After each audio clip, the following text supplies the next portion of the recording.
All right. Hey, this is Jeff Dayton, and this is Count It Off, your podcast that introduces you to people in the music world that have fascinating stories and amazing music. Today, I'm honored and delighted to bring you John Patti, who plays steel drums, more correctly called steel pans, I think. We'll ask him about that, and we'll ask him about his life all over the tropics. The Caribbean is his other home, but he lives in Florida. So let's get going. Hello, John. How you doing? Jeff, how are you? I'm doing great. Thanks for having me. Well, I'm delighted you're here. You know, to kick off the show right, what we've got to do is you got to say, kick it off, Marcia. Kick it off, Marcia. Welcome to Count It Off with your host, Jeff Dayton, where we explore the world of music through the eyes of some fascinating guests. So, get tuned up and let's count it off. All right, we're done with that. Hey, John Patti, how are you? I'm doing great, man. How are you? Thanks for having me. Well, I'm delighted that we could do this. You know, you and I have worked together on a podcast out of Key West, and there were 4 of us at breakfast at Pepe's, which is the place to be on Caroline Street in the morning. And we had a great breakfast, and we all talked and stuff. But I wanted to do a show that was just about you and your music and your career and your amazing skills. And the first thing I'm going to kind of work backwards on the timeline here. Tell us where you just were performing down in the Caribbean. Tell us about that. Well, I was just down in 2 locations down there. One called Isla Mujeres, which is an island off the coast of Cancun. Beautiful little island. It's developing a bit, but not too crazy. So you still have some of those old Caribbean feels. And then spent 5 or 6 days there, and then went down 6 days down to Ambergris Caye, Belize, which is an island just off of Belize City. And that is just gorgeous down there. I mean, everywhere you turn is a postcard, both of those locations. So for the last 12 days, I've woken up every morning, got a cup of coffee, sat out on the beach of the beautiful Caribbean Sea in colors that you just, no matter how many pictures you take, it just doesn't do it justice, Wow. Life does not suck for John Patti, ladies and gentlemen. Well, I have to say, I've been very fortunate. Yes, you are. You're blessed in many ways. Okay, well, you know what? Let's just kick off and let folks hear some music from you. This is a song from your latest Dropbox and release. It's called Sarah's Smile.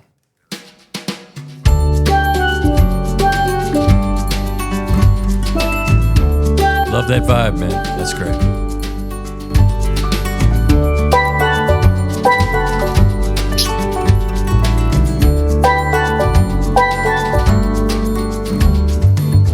Sarah visits for the weekend to see what life would be like. To live across town in a condo, or close enough for her to ride her bike. She hops the red-eye from San Francisco. She orders wine and has a couple sips, because she hates to fly alone. She knows there's no phone that can bring the joy of her eyes meeting his. By 2:15, she's high above the Rockies. By 4 a.m., the hills of Tennessee. And by 6, she touches down in the land she first found, the guy that made her heart skip a beat. Sarah smiles for a moment when she thinks about the sun on her skin, and all she wants to be is in his arms again.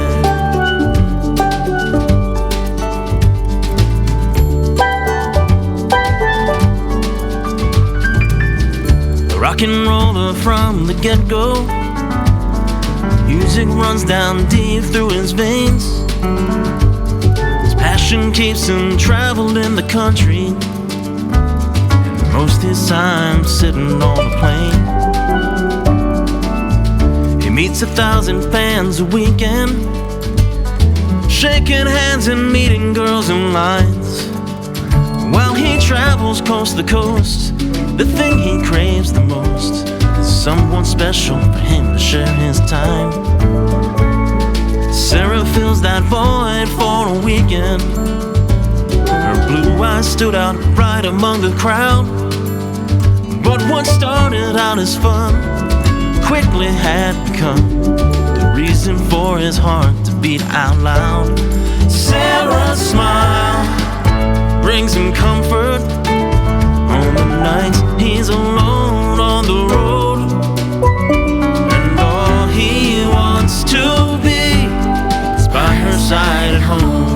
Man, that is such a great song, John, and your vocal is killing it. Thank you so much. I really appreciate that. And that was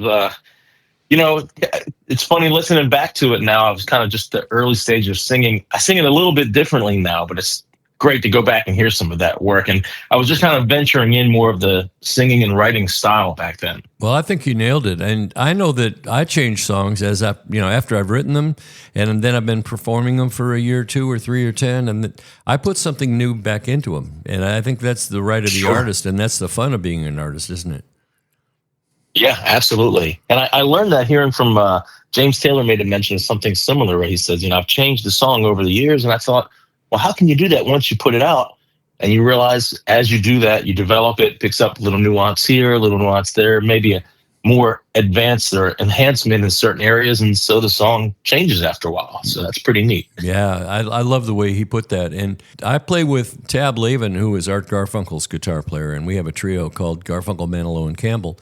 And I do the Glenn Campbell, and our buddy Eddie Kay does the Barry Manilow. And our art stuff is done by Tab. And they've done shows all over, but I think Art likes to stick to the originals. He says that's what people come to hear, and so I want to give them what they came to hear. And he's a brilliant man. I could go on and on about what I've learned about him, but each to their own. And I love evolving songs. I like seeing songs grow up.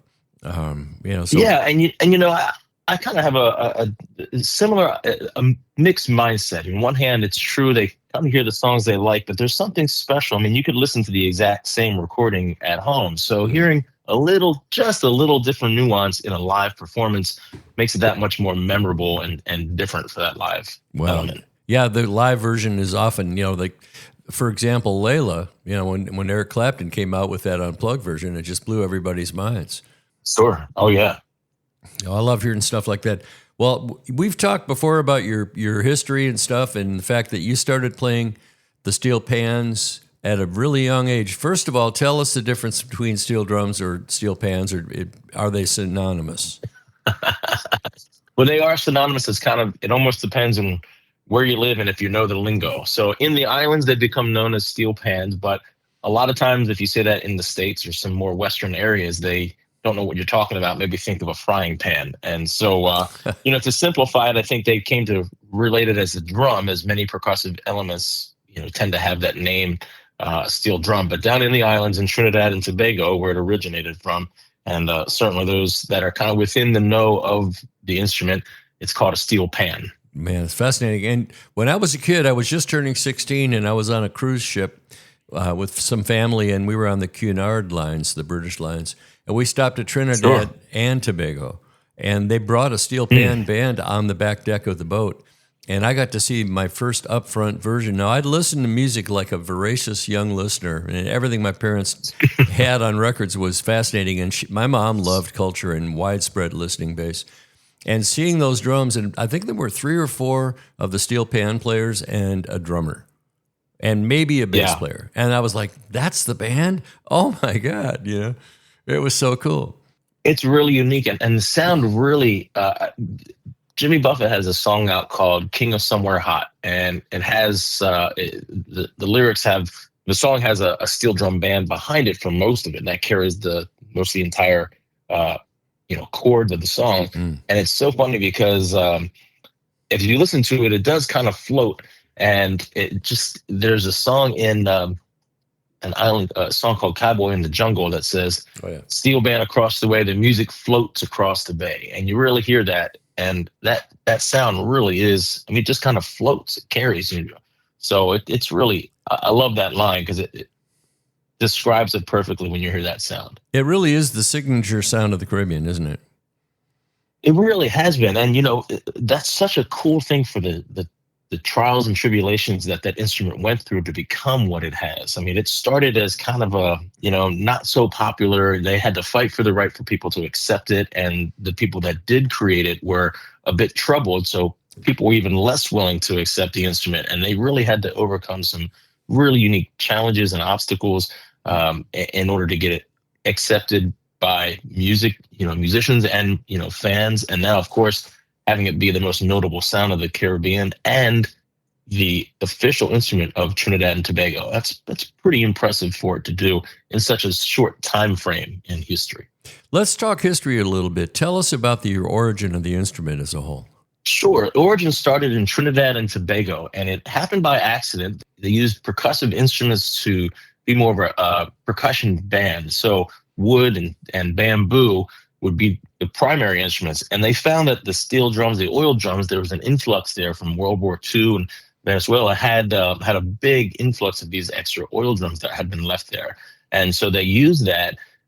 If you imagine metal on metal, as far as sticks on the metal, it would carry and project quite a bit more. Mm. And they found that when they ended up denting it, it changed the pitch, and they used that concept to put different size shapes and different size dents into the drum, which produced different melodic notes. And so they carried that on and developed it over the years to then have harmonics and different chords to it. And what started as pretty primitive has now developed into just a remarkable sound that really is hard to describe until you really hear it. Can you imagine the pile of trial and error pieces that got tossed into the landfill or the recycle dump? Yeah, and the determination, because they didn't know that this would develop or become this sound. They were just going on a whim of, hey, maybe if we do this, it'll change the sound and the pitch. Well, let me tell you, it's hard work to shape an oil barrel with a hammer. So wow. I would be pretty dismayed pretty early and say, you know what, maybe I'll just stick to the guitar. But they carried through. And man, I'm so thankful that they have. And it's really remarkable feat of engineering. Well, tell us about that song, Sarah's Smile. It's very important to enunciate the title of that, isn't it? It is. But, it's very close to the Hall & Oates title, but just one letter off distinguishes it enough. Mm-hmm. And there's plenty of songs out there like that. And I think this song is one that a lot of musicians can probably relate to. Mm-hmm. Many people have had long-distance relationships, but even in the music industry, I think a lot of us following this passion and following this industry, mm-hmm. it keeps us on the road quite a bit. But while on the road, it doesn't mean that we're not human and wanting to have connections and relationships with something deeper at home. And so, that this is kind of the trials and tribulations of that, meeting someone along the way, developing it into a bit more, and then making them wonder whether what you're doing and the crazy life that can be the touring musician is worth all of those elements. And so that kind of encompasses the song. And it's a kind of a mix of I always call it a semi-autobiographical story, because there's some true elements into it. There is a Sarah out there. I just love the alliteration of how it worked, but it's a combination of a few different relationships that I've been in over the course of the years. And when I finally came to write it, I said, I guess I lived enough life and enough relationships to be able to write a song about it, right? So, if you have enough Sarahs, you can do it. That's great. Then it's not about anyone. That's right. And I'm always wearing my producer's hat when I hear music, because I'm doing a new record and I'm always thinking about the production on the music I hear. And I almost hear that working as a duet, where you start with the guy's voice and then you hear the gal coming in and they harmonize on the next chorus. I think that would be kind of a cool version. Yeah. That would be cool. I might have to look into re-releasing that. And, I need some new music out as it is. That could be a new rework. I like that. Just say, I heard about that from some guy. I forgot his name, but that was a good idea. Yeah, some guy. Yeah. Well, some guy who gets 9.1 cents, right? Yeah, no, that's your share. I get next to nothing. Hey, let's listen to some more John Patti music. We're visiting with John Patti from Florida. He's from down the Sarasota, Bradenton area, I believe. Is that right? Yep, that's right. Sarasota, Bradenton. All right. It's another Sarah. So we're going to listen to Little Place I Go. Here comes.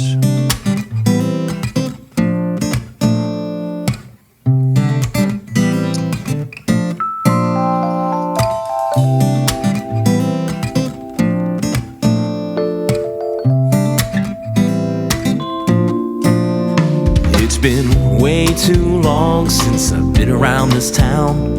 Smile on my face and my feet off the ground. It feels nice to get back where I can be myself again.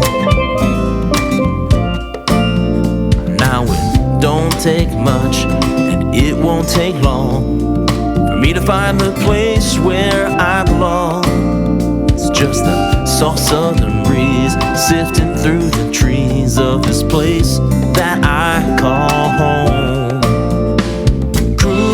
To the coast where the girls all like to go and play in the sun.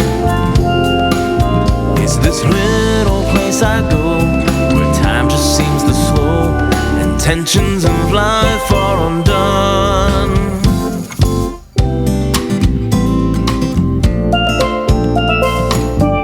Man, you hate to turn it down, but I want to keep the conversation going. That's a beautiful vocal too, John. Way to go, man. Thank you. I appreciate that. Thank you. Both of those vocals were done and coached by Nadira Shakur, Jimmy Buffett's background singer. So she was the vocal coach. In fact, when you hear Sarah smile, those harmonies in the back is Nadira there for it. And, that's cool. So that was a lot of fun. And that actually is me playing guitar for. I was going to ask. Track, nice job, man. Yeah. The guys, thank you. For not being a guitar player, I had to try to fool it. Glenn Campbell would have a couple of one-liners for that. He would say, "Nice chop." I like that. And the others, he's got a great voice, but he just tears it up getting it out. That's right. That was a tough room around Glenn. Well, wonderful stuff. I tell you. Tell me a little bit about the world of trop. I guess we can safely call this the world of trop rock music, right? Yeah, I'd say that it certainly has developed into that, which started as kind of a unique niche segment of music and fan base in the Buffett world has really grown into this, like you said, world of musicians that encompasses a wide style of genres, everything from not just island based, but country to jazz to there's a little bit of Latin influence into it as well. So it's a nice combination of it, all while having that tropical vibe to it, which fortunately enough, my instrument is one of the main sounds that keeps it in that tropical vibe. So that's fun. But it really has been really exciting and fun to see so many artists from different genres come together and add their different elements to create this new fusion. Well, that's tremendous stuff. It's a direction that I don't think people thought of a long time ago. And when I came into this world of trop rock, I didn't even know what it was really, but I love tropical music. And my parents always played, everything from Trini Lopez to Harry Belafonte to Sam Cooke to just great music growing up. So I was exposed to a lot of music that fit the lifestyle. And today, people are looking for that, I think. Do you think that this is really a good escape kind of a format for folks? It is, and I think that now more than ever, this music probably existed years and years prior to, or songs that could categorize into it. But I think the music world had very distinct sounds and genres. And now there's been such a wide, blending, combination, and fusion of styles that each, it's kind of like the color palette. There's red, yellow, blue. But when you start to mix them together, you get these new colors and new sounds. And I think that's what's developed now over a couple different generations of it. And I think people love escapism. The concept of escaping to this tropical, beautiful location, I think is just very enticing to a lot of people. So this music can help take them there if they physically can't. I'm picturing Mount Rushmore of trop rock music. And if the first generation is Jimmy Buffett, Jerry Jeff Walker, John Prine, who was the fourth face you'd put on that, Cliff? Oof, that's a tough one. Well, that we'll have to do buy one, get 10 free. Go ahead. Right. There's some pretty big names here. I have a couple of guys in our genre here. There's a gentleman named Jim Morris who really helped kind of define this genre and the fan base. Maybe not at the size and level of the Buffetts and Jerry Jeff Walkers, but within the genre that has now been developed, he's been one of the staples early on. Yeah, there's Sonny Jim, there's Hugo Duarte, there's so many others that have been around forever, and some of the guys, exactly, it's filling up with the second generation, if you will, and guys that we all know, like Zach Brown and Kenny Chesney, but if you've got some guys in the 70s that people forget. Bertie Higgins did some of that stuff. Stephen Bishop did some of that stuff. Right. And absolutely, yes. And the fact that it's still around, and then this guy came out with a song called Margaritaville that never hit number one, but it defined an entire genre and an era. Yeah, and I think that's been one of the coolest elements to it. It's once in one way, it's a little sad that it didn't become number one, but just the fact that an artist who didn't have a number one hit like that can create this entire huge genre fan base and influential musical style when the template said it couldn't be done, he went and did it. And I think that's a remarkable testament to his legacy and musical career. I think for Jimmy, I mean, I'm really not a student of all of his philosophy and his sayings and his songs, but I think he figured that he was himself, and it was only option he had was to be himself. So what the heck? And I love the fact that he had the courage to write "Death of an Unpopular Poet" and "The King of Somewhere Hot." I mean, those songs are just like, who else comes up with that stuff? I mean, nobody. And the fact that he's inspired me. I mean, some of my songs like Circling the Moon and Hemingway's Cats, and, songs that I love and I treasure. And I was emboldened by the fact that Buffett just said, he didn't say it, but he just did it. Wanted to do a cool song, write a cool song and have some fun. And that last album, the final album with all the Will Kimbrough songs, Bubbles Up and Why Don't You Love Me Like My Dog Does, and all those great songs. I tell you, it's inspiring. Yeah. And in Nashville, they kind of look down their nose at it. I hate to say it, they still do. And but I know, and that's the unfortunate. That's the part that I was kind of laughing at now, that so many people have jumped on the, man, we miss Jimmy, and they gave him so many honors and tributes, which is interesting because the genre the music scene didn't take to it all that well, but yet he still built this empire, was still influential in maybe other ways. And again, just because the template says one way, he went and kind of did something because his heart said so and his own writing style. Mm-hmm. And I'll be damned if that didn't become one of the main staple points in his style. Isn't that great? Two things come to mind. One is that it says if Margaritaville only went to number 5 or number 19 or whatever it was, it says that the charts don't know everything. That's one of them. The charts are not the gospel handed carried down the mountain from with Moses. And the other is that is true. The other one must have been good. You'll have to call me later. No, I remember what it was. Willie Nelson, who has gotten a lot of press lately because he's now touring in his 90s, had some success as a songwriter with Hello Walls and Crazy and those songs. But other than that, he was a flop as a recording artist. And they did what amounted to, in fact, 9 albums in a row were complete dismal failures. But when he got a new label to sign him in 1975 and he put out a record called Redheaded Stranger, that's where it all started. His 18th album. So, and here's what I love about it. I'm working on my 18th album. Really? There's no hope. kidding. There's hope. So, just being yourself till it's your turn is one of the great things I've stumbled across in my career. How many guys do you think are making their living playing the pans?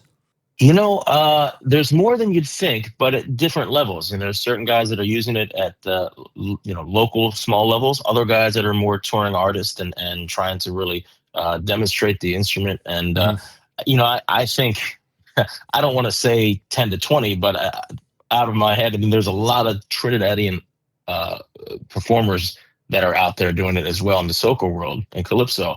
Around the States, there was not as many as you'd think. So, it wouldn't be so wild to say under 50, really, that are out there really trying to do it. And more full-time, I would say almost under 20. I know a lot of the different guys. There's not a whole lot of us out there on this particular instrument. It brings to mind the Hawaiian phenomenon of the ukulele, which is not ukulele. That's the way we say it. But the islanders say ukulele. It's the correct pronunciation. Yeah. Name me 5 ukulele players. I'll bet people will get stopped with 2. That's just 2. And we know who the first one is our friend Jake Shimabukuro. And then another one named Aldrin Guerrero, who's the ukulele underground guy.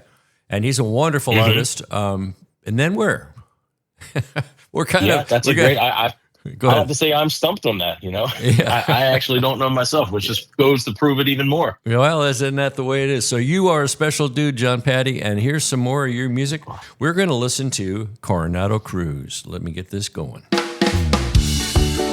Love it, love it, love it. Turn it up.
Surprise, surprise. What a cool chord to throw in there, man. Hey, John, is that a live band or what, what's the setup?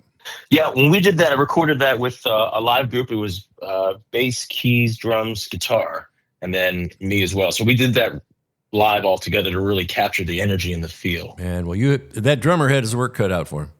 And, for sure. It's just great.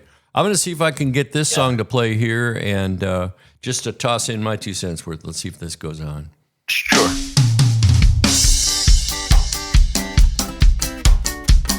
This is Brian Fullen, Dow Tomlin, Scotty Sanders, Jimmy Carter. Down in Aruba, there's a man named Lindo. He played a conga, dances in limbo. The work is hard, the hours long. He living his life like a beautiful song. Happy every day. He happy every day. He always smiling, rain or shining, happy every day. That's just one of mine. It's not meant to be a big plug, but isn't that cool, that ska vibe? I just love that song. I love that. Yeah, I love that song. That song. That's a great tune. I'll have to check that out. Yeah, feel free to cover it because it would be cool with your pans on there. That's great, yeah. And that song Coronado Cruise is inspired by actually spending some time on Coronado Island in San Diego. Oh, sure. One of my favorite cities. Oh, yeah. And I had a convertible that was just bopping down the street, and you try to capture the vibe of just a beautiful, sunny San Diego day, cruising down the strip and driving down through that beautiful island, and then you get to the edge, walk out by Hotel Del, and see the beautiful cliffs out there on the side. And so that was what I was trying to capture with that. And just kind of a fun, bouncy, energetic song. Yeah, and that big drive over the bridge where you're just kind of on top of the world out there. That's really something. Yeah, it really is. Yeah, I've spent some time down there at the Dell and in that area. By the way, I'm going to recommend a guy who has already had his podcast airing. And folks, you can listen to this anywhere you get podcasts. I hope you keep checking it out. But his name is Ronaldo Martin, and he lives in Oceanside, and he plays the coolest combination of like Los Lonely Boys meet Steve Wariner, but with soul, And wow. Yeah, you'd love it. So look up his episode. He's got all kinds of stuff like that. And the next time you're out west, I insist that you guys at least touch base because he's a super guy. Yeah, that sounds great. And he'll make sure that you don't have to pay for anything when you're there. So he's that kind of that kind of dude. Well, tell me what's going on for you in the world of work. I mean, everybody's out to do this as a living. Are you making a living? Is that too much to ask? I am. No, I am. And I've been very fortunate behind it. I tried to, for me, I've been fortunate in over the years developing the relationships and networks through this whole Trop Rock world, recording with a lot of the artists initially, and then going out and performing with a lot of them. So over the years, having built up that network and performed at some of these different events, now it's one of those types of deals. Well, I'll jump out to either hired by a particular event there for the weekend or going on tour for, a length of time with one particular artist or jumping from one to the other. So given all those different irons in the fire, it allows me to keep it going. And it's kind of like Dave Matchett with the harmonica. Dave Matchett's a wonderful tropical harmonica player. And when we go to places like Key West or wherever, Meeting in the Mines, he's on everybody's stage all the time. Poor guy never gets a break. Right. Let's go right into my favorite part of your story, and that is that you have worked with the Coral Reefer Band, and I'm just tickled that you have. Tell us about how that came about and kind of how you ended up in their camp. Well, it's been a huge blessing and real honor to work with all of those over the years. The way it happened in my story was I had been learning the steel drum, and I had a high school band that I had that we played and opened up for a group called A1A, and this was back in March of 1998. And A1A invited me to sit in that night and then subsequently bring me down to Key West at Meeting in the Mines that year, the first big annual convention in Key West. And part of their show was to include Michael Utley and Robert Greenwich, who are the keyboard and steel drum player for Jimmy Buffett. And of course, I was beside myself because I'm a huge Buffett fan, and it's getting a chance to work with your heroes, more or less. And so that's how I first got to meet those guys and perform with them. And then over the years at the various events that would come up, I would work with some of the other artists or some of the other reefers. And over time, it just kind of developed that I work more and more with them. Nadira Shakur was a big supporter of mine. She brought me out to play with New Orleans Jazz Fest with her back in 2010, and a number of others. And then getting a chance to actually work with elements of Club Trini, Peter Mayer, and I've played with every Coral Reefer that's been on the stage. I've played with, aside from Buffett himself. So it's been a real honor and privilege for me to be able to do that. And like I said, kind of like watching your favorite band growing up and then getting a chance to work with them. It's really a dream come true. What a cool story. I remember running into you for the first time in person when we were in Key West, and it was Meeting in the Minds, Parrotheads in Paradise. And the Reefers were doing a big concert out there when they still had room for that at the Casa Marina. And there you were, and I finally got to connect with you, man, and you're the coolest dude, but everybody there was so cool. And I got to meet the lady you're talking about. She's a really friendly gal, and but I have one of my longtime friends is Jim Mayer, and so here's an interesting, so there was a little thing that happened here in Nashville just maybe a month ago, I don't know, where there was a band from Colorado, and they came in and they hired Roger Bartlett, who was the first Coral Reefer, and he's got a show on the podcast, and Jim Mayer, and Peter Mayer, and Brendan Mayer, and the band is called Jimmy Buffett.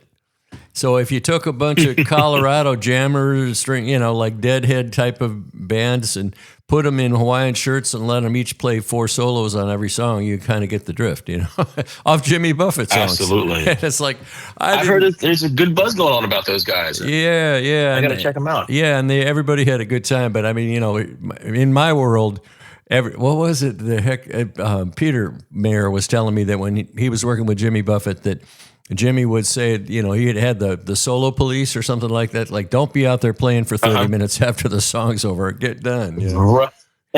Right. Yeah. Or Glenn used to say, don't leave me standing out here while you guys pick. I mean, the same thing, Right.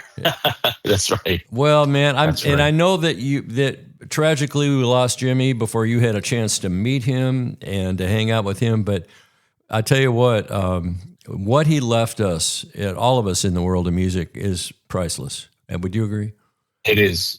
Yeah, I totally agree. I mean, again, he left us music and soundtrack for many of our lives, and also a lifestyle. So many people have. I know a lot of people that have named their kids Delaney and Savannah and some of the others. I mean, so you're going as far as people naming. You've got lifestyle, clothing. You got housing, locations. I mean, he's just done he's created this environment for people to write their own life stories in a tropical setting. And I think there's a lot of romantic side to that, to run away and escape. I think a lot of people want to do that more than you think. And he's left us with that opportunity. And I admire him, and at least from a distance, what I've observed is how much he cared for other people and how genuine he was. And when he never tried to be somebody that he wasn't. And he was a sailor. He was the son of a sailor. And he did live on a boat, and he did all those things. And it's so genuine and real and authentic that I think people are just like, man, this is our guy. We love this guy.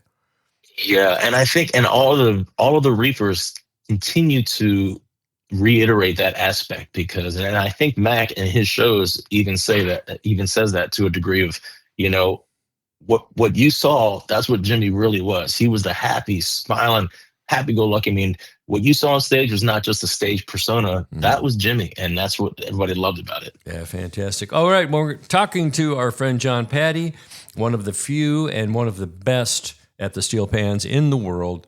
And here's some more of his music. Ooh. And yeah, your big build-up. Don't let us down. That is it. I know. I was like, uh-oh. Hey, John, play something good. I love it. That's the name of the song, folks. I wasn't just giving him a hard time.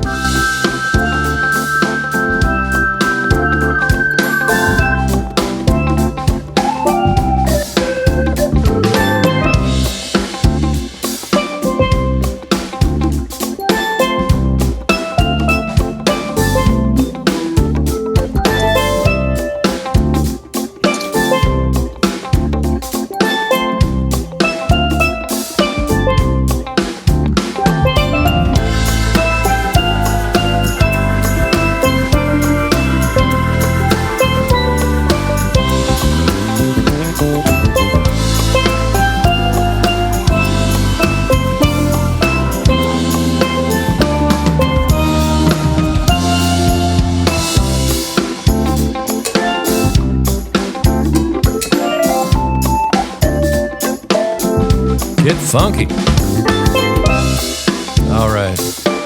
John Patti music there, one called Play Something Good. What a killer track. Dude, you are really, really versatile. Thank you. I love it. And now I have two Thank you people so I much. want you to get to meet besides Ronaldo. Because Ronaldo is one of the Yeah. greats. Please look him up.